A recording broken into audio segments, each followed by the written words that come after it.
सदगुरु कबीर बीजक साखी प्रकरण साखी 110। मानुष ते बड़ पापिया अक्षर गुरु ही न मान, बार बार बन कुही गर्भ धरे और ध्यान।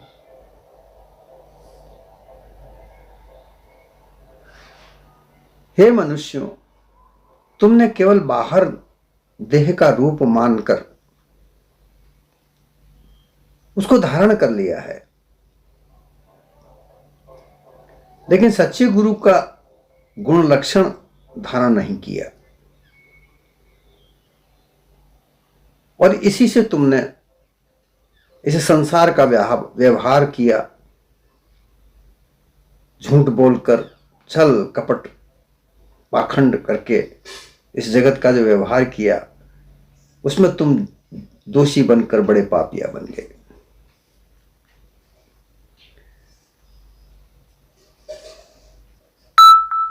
सदगुरु कबीर इस साखी के द्वारा ये चेताना चाहते हैं कि तुमको नरदेह तो अवश्य मिली, लेकिन तुमने इसमें क्या किया?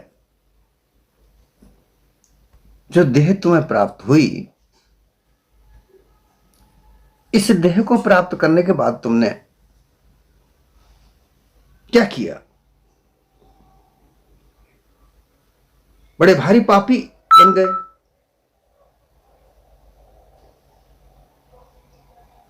महापापी बनकर इस संसार में दोषी बनकर पशुवत कर्मों को अपना लिया। जो पशु कर्म कहे जाते हैं, पशु की तरह तुम रहने लग गए, अपना जीवन पशुओं की तरह बना लिया।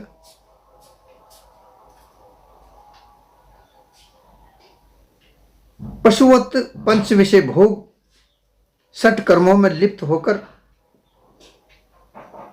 अपने जीवन को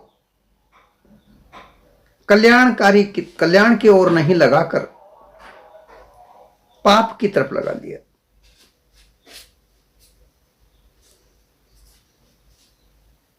ये मानव तुम्हें, जो मानव देह है, ये एक मोक्ष का स्थान है।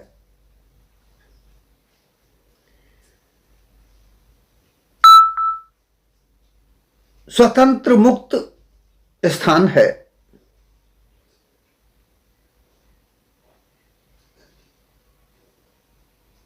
क्योंकि अन्य जगह पर ऐसी मुक्त अवस्था नहीं है।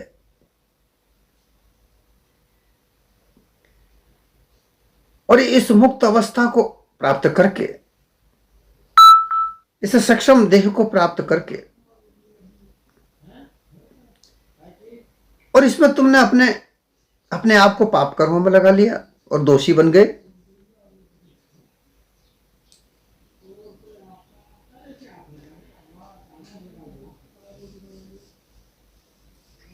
संसार के जो विषय भोग हैं,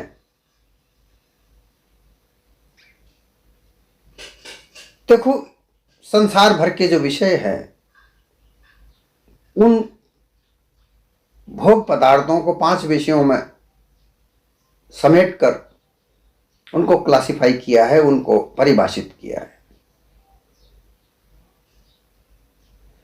भोग पदार्थ हजारों प्रकार के हैं, परंतु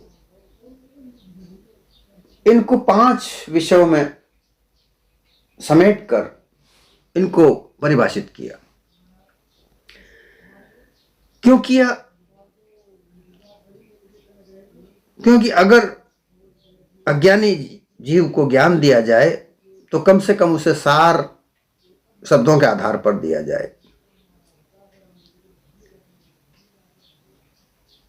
जो पाप का भार जो इसके सर पर है, उस पाप के भार से ही यह परेशान है।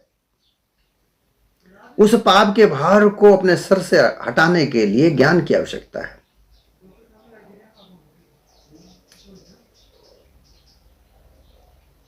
और उस ज्ञान को देने के लिए विभिन्न प्रकार की परिभाषाओं की आवश्यकता होती है। विषय क्या है, भोग क्या है, इंद्रियां क्या है, इनके क्या क्या कार्य हैं, ये कैसे भोगते हैं, ये सारी जो परिभाषाएं हैं उनके द्वारा अबोध जीव को समझाया जाता है। उसे समझाकर पाप कर्मों से अलग हटाकर कल्याणकारी कार्यों की ओर लगाया जाता है, परोपकारी कार्यों के लिए लगाया जाता है, ताकि उसका पाप समाप्त हो।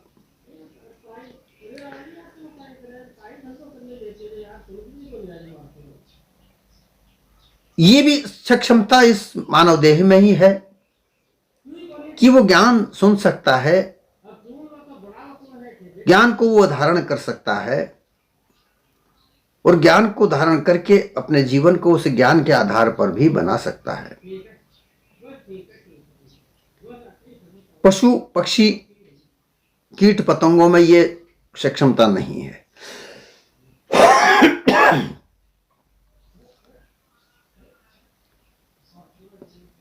इसलिए सद्गुरु कहते हैं, हे मानुष, तू इतना सक्षम, इतना सुंदर,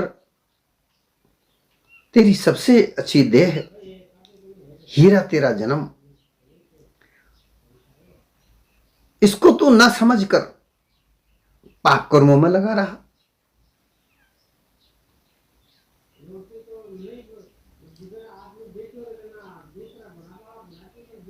इन विषय वासनाओं से तू जड़ की तरफ आकर्षित होता है और अपने आप को जड़त्व को प्राप्त करता है।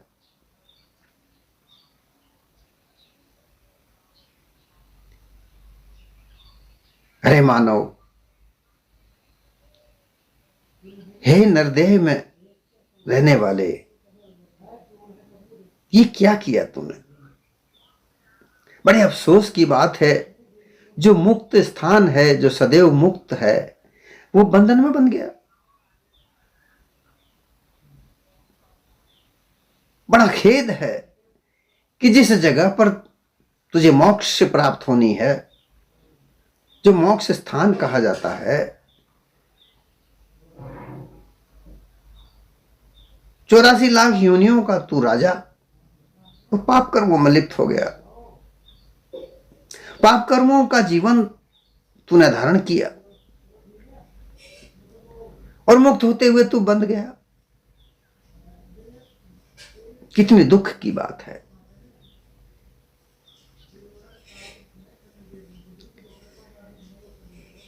क्या जीवन था, क्या तूने बना लिया?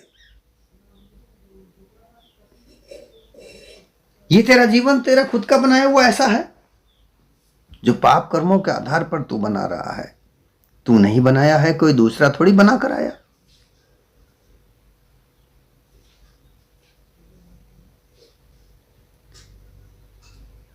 इस संसार में आकर तूने इस मानव जीवन को जब इस संसार में लगाया, तो इस संसार के विभिन्न प्रकार के दृश्य, विभिन्न प्रकार के भोग तुझे अपनी ओर आकर्षित करने लगे।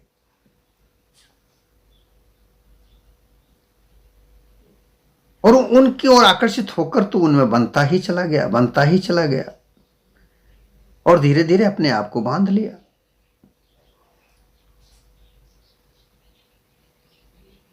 अब तू उसमें बंधा हुआ छूटने के लिए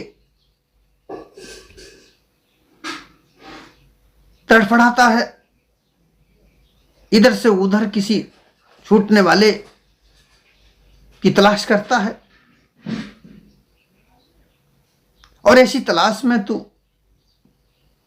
वही छल कपट पाखंड को रचना करने वाले, अनुमान कल्पना की मानिंदियों बनाने वाले वो गुरुआ प्रपंचियों में तू फंस जाता है। और तुझ से, तेरे अपने आप से तू दूर चला जाता है। ये सबसे बड़ा तेरी भ्रांति तुझे ही अपने आप से दूर कर देती है।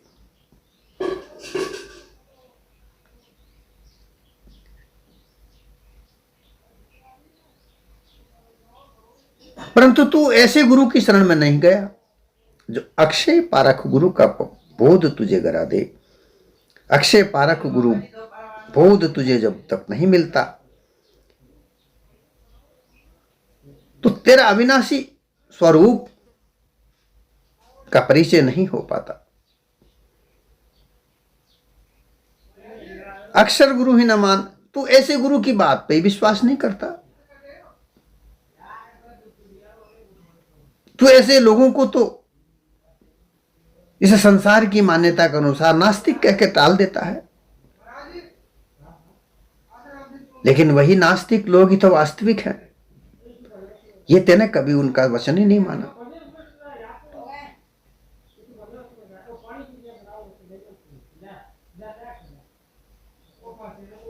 उनका वचन तूने कभी ध्यान दिया ही नहीं कि वास्तविक ज्ञान को दे दाता, ये पारक बोध देने वाले लोग, ये संत महात्मा, यही तो सच्चे गुरु हैं। उनकी तो तूने कभी बात मानी ही नहीं और लगा गुरु परपंचियों के चक्रव्यूह में फंसकर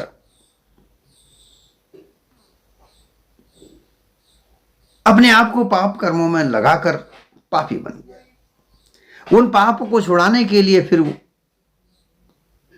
उन गुरुआ प्रपंचियों के चक्रव्यूह में फंसकर कर्म कांड, उपासना कांड, योग कांड, ज्ञान कांड, इनमें उलझकर अपने आप को भूलता गया।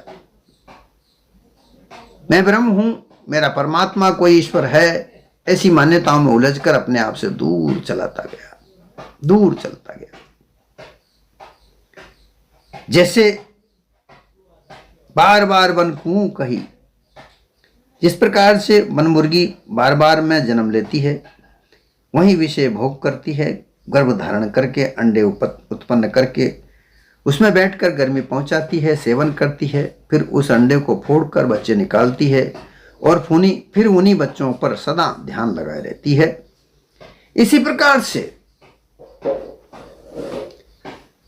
बार बार वन कुकुही, वन की मुर्गी, वन कुकुही, वन की मुर्गी वन में रहती है।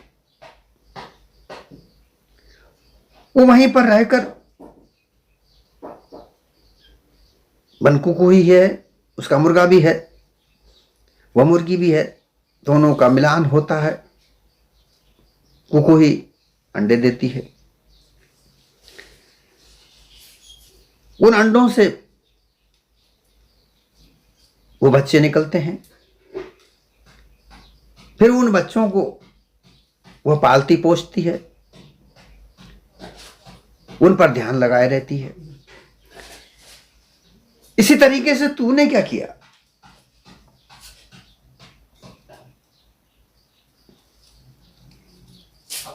तूने भी ऐसा ही किया। जब तू छोटा सा था तो अपने माता पिता के व्यवहार के साथ, उनके लाड प्यार के साथ, उनके दुलार में पलता बड़ा रहा। उनको अपना सब कुछ मानकर, और बच्चे अपने माता पिता को मानते भी हैं, मानना भी चाहिए, क्योंकि अगर माता पिता ना हो तो बच्चों का पालन पोषण किस तरीके से हो, नहीं हो सकता। परंतु वहां एक दुविधा यह हो गई कि जो माता पिता पाल पोष कर बड़ा करते हैं,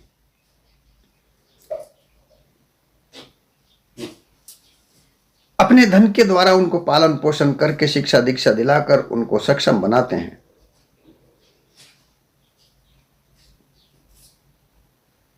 तो माता पिता का यह लक्ष्य नहीं होता कि तुम पापी बनो, कुकर्मी बनो। माता पिता का तो सदैव लक्ष्य यह होता है कि उनका बच्चा या बच्ची बड़ा होकर नेक इंसान बने, वो स्वयं कुछ कार्य करे और हमारा नाम भी रोशन करे।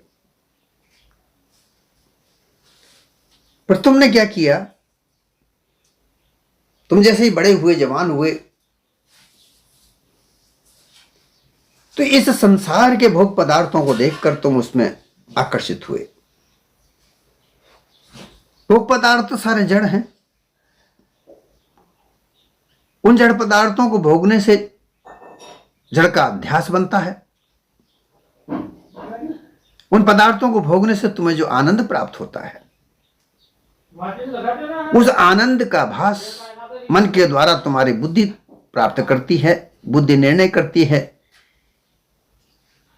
वह आनंद चित्त तक पहुंचता है, चित्त के द्वारा चिदाभास होता है और चित्त का भास चेतन स्वरूप जीव तक पहुंचता है और जीव वैसी मान्यताएं मान लेता है कि बहुत आनंद आया। स्त्री और पुरुष मानव देह में है। स्त्री पुरुष का चिंतन करती है, पुरुष स्त्री का चिंतन करती है। एक दूसरे का भोग प्राप्त करने के लिए प्रयास करती है, करता है। फिर स्त्री पुरुष अपने आप में मिलते हैं, भोग करते हैं, उनका रजवीर्य संयुक्त होकर गर्भवास में जाकर देह धारण करते हैं। पुनः युवक होकर उन्हीं विषय भोगों में भोग कर उन्हीं का ध्यान करके आवागमन के चक्रवर्ती में भोगते हो।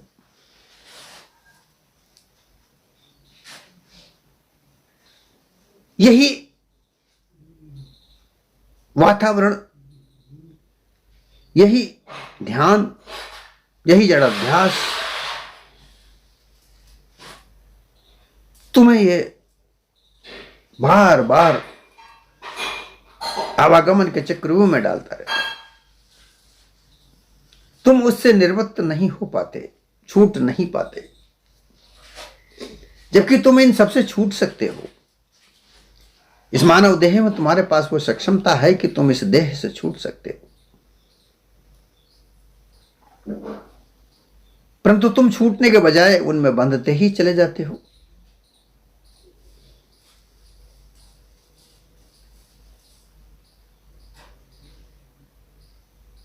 और भी इसकी अवधारणा बनी हुई है।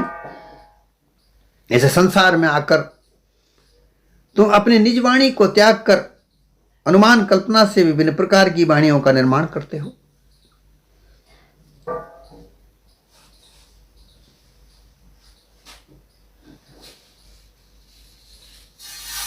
अक्षर का निर्माण तुमसे है, 34 अक्षर, 16 मात्राएं, ये सब तुमसे हैं।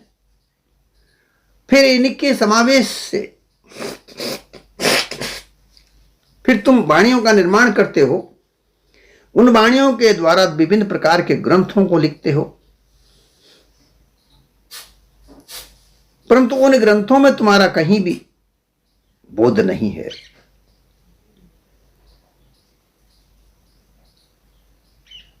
तुम्हारे पास जो गुरु मिले, जो तुम्हें बोधदाता मिले, अनुमान कल्पना के आधार पर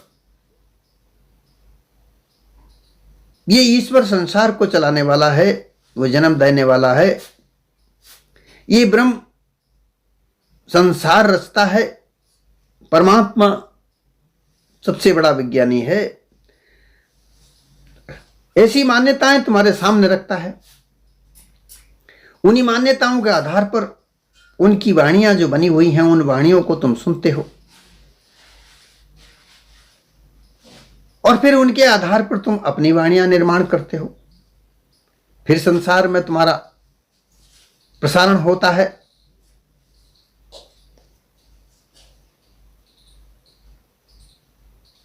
परंतु तुम्हारा जो ध्यान है, वह ध्यान इस संसार की तरफ ही रहता है। हमेशा संसार की तरफ से, और संसार की तरफ ध्यान कैसा? क्योंकि संसार में तो यथार्थ भी है, रोचकता भी है, भयानकता भी है। इस संसार में रोचक, भयानक यथार्थ सब इस संसार में है, परंतु तुम्हारा ध्यान भयानक से रोचकता की ओर तो चला गया, पर इस रोचकता से यथार्थता की तरफ कभी नहीं गया।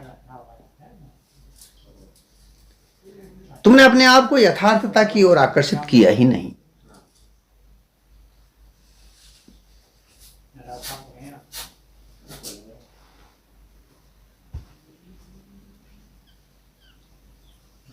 श्रेष्ठ पारख का बोध देने वाले गुरुओं को तुमने टाल दिया, उनकी सत्संग में कभी बैठे नहीं, क्योंकि तुम्हारा ध्यान संसार के ऐश्वर्य की तरफ है। ये संसार की भोग वस्तुओं के भोगने की ओर है। तुमने ये जान रखा है कि सारे संसार का ऐश्वर्य मुझे प्राप्त हो, सारा धन मुझे मिले, सारी सुख सुविधाएं मुझे प्राप्त हों, बस तुम्हारा ध्यान वहीं रहा। और इसी ध्यान में तुम अपने आप की तरफ कभी देखा ही नहीं कि तुम क्या हो।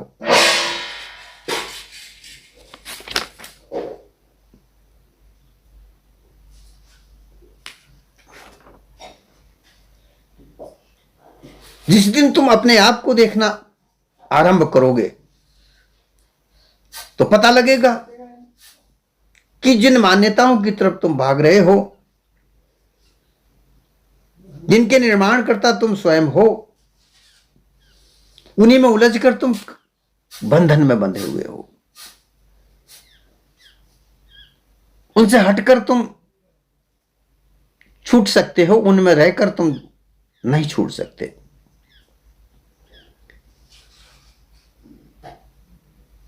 तुम्हें ने तो मान्यता बनाई है और फिर मान्यता बनाने वाले तुम हो, परंतु बन भी तुम ही रहे हो।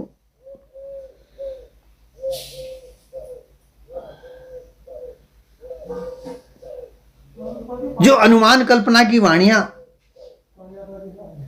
जो आनंद के साथ तुम्हें सुनाई जाती है, गाई जाती हैं, नाच गाने रसरंग, ये सब तुम ही तो निर्माता हो, परंतु तुम ही सुन सुनकर इनमें बंद कर तुम अपने आप को बंधन लगाते हो। तुम्हारा ध्यान है कहां? संसार भर के सुख ऐश्वर्य की ओर है। तुम्हारा ध्यान तुम्हारी ओर नहीं है, जहां तुम अपने आप को पहचान कर रोचक भयानक से अलग हटकर यथार्थता को जानो, वहां तुम्हारा ध्यान नहीं है।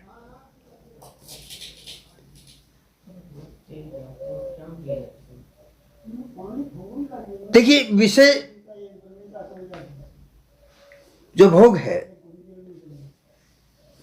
वो तुमसे छूट तो नहीं सकते, परंतु उनमें आसक्ति नहीं होनी चाहिए। बिना आसक्ति के जो भोग हैं उनको भोगना कोई आसक्ति नहीं, उनका कोई बंधन नहीं। जिस प्रकार से 5 विषय जो कहे जाते हैं, ये आंखें रूप को देखती हैं, ये आंखें खुलती हैं, कुछ ना कुछ इसके सामने आता है, संसार भर के जो दृश्य हैं वो इसको ये देखती है। इनको बंद नहीं कर सकते। अगर बंद कर भी लोगे तो आंखों के अंदर भी कुछ ना कुछ झिलमिल दिखता है। ये कान है, ये संसार भर में शब्द उठते हैं, ये सुनते हैं। इनको बंद करोगे तो भी इनके अंदर ही कुछ शब्द उठते हैं, इनको रोक नहीं सकते।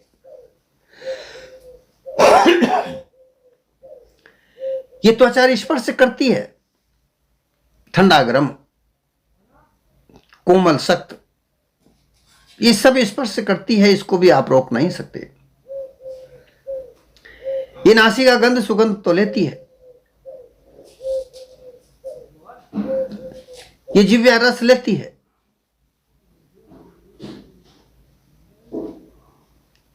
परंतु इनमें आसक्ति तुम्हारा बंधन है। तुम्हारी आंखें जो दृश्य देखने पर लालायित होती हैं, तुम आकर्षित होते हो। सुंदर स्त्री को देखने के लिए तुम लालायित रहते हो हमेशा। उसके कोमल शब्दों को सुनने के लिए तुम आकर्षित होते हो हमेशा।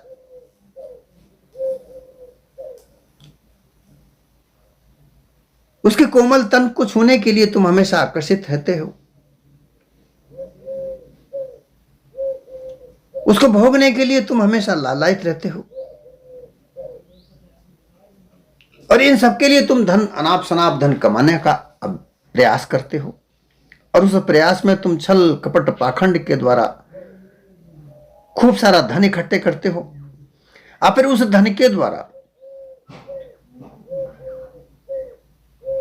विभिन्न प्रकार की स्त्रियों को भोगने का जो षड्यंत्र तुम रचते हो, ये तुम्हारा बंधन है।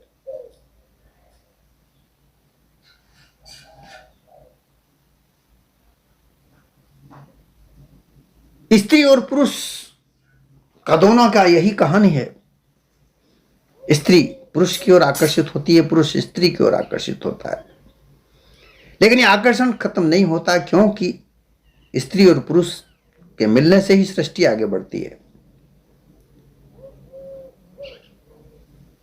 परंतु केवल सृष्टि की रचना के लिए स्त्री पुरुष का मिलान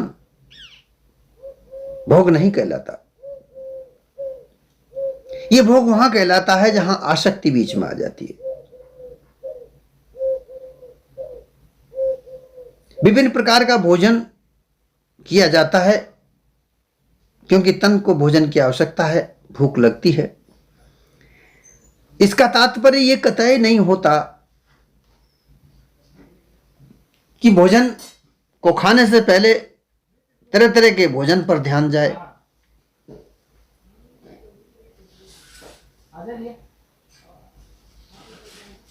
तो ये सारी चीजें जो सदगुरु कबीर यहां पर कहा है, उन्होंने ये कहा, अरे तू कितना बड़ा पापी बन गया, इस मानव देह में तुझे क्या करना था और क्या करने लग गया। तूने तो पाप कर्म कर लिया। क्योंकि जहां आसक्ति आ जाती है, विषयों को भोगने की जहां आसक्ति आ जाती है, वहां उन विषय वासनाओं को भोगने के लिए विभिन्न प्रकार के छल और कपट और पाखंड, मिथ्या, ये सब सामने रहता है। और इसी के आधार पर ये सारा कार्य होता है। और इसीलिए वो महापापी होता चला जाता है। ये कार्य तेरा नहीं है, ये मानवता का कार्य नहीं। जहां मानवता है वहां पर ये कार्य नहीं होने चाहिए। फिर विभिन्न प्रकार के धर्मों का निर्माण किया। धर्मों का निर्माण करने का आशय ही यही है कि छल कपट पाखंड की राजनीति चले, लोगों को अपने कब्जे में किया जाए और उनके आधार पर अनाप शनाप धन कमाया जाए और उस धन से ऐश्वर्य प्राप्त किया जाए और फिर विभिन्न प्रकार के भोगों का अंजाम दिया जाए। यही सब कुछ हम देख रहे हैं। ये आपका ध्यान कहां चला गया? हे मानव, तेरा ध्यान कहां चला गया? पारक बोध दाता सदगुरु अगर तुझे मिलते हैं तो तू उस पर ध्यान दे, तो तेरा कल्याण होगा। दोबारा गर्भवास में नहीं जाएगा। उनकी बातों को सुन, उनके वचनों पर ध्यान दे, वहीं तेरा कल्याण है। तू मानव देह में आकर क्यों पाप करता है? पापी क्यों बनता है? परोपकारी बन। सच्चा ईमान, ईमानदारी से मानव तन को धारण करके मानव धर्म को धारण कर, यही तेरा सच्चा कर्तव्य है। इसी में तेरा ध्यान लगा तो तेरा कल्याण है, अन्यथा तेरा कल्याण नहीं है।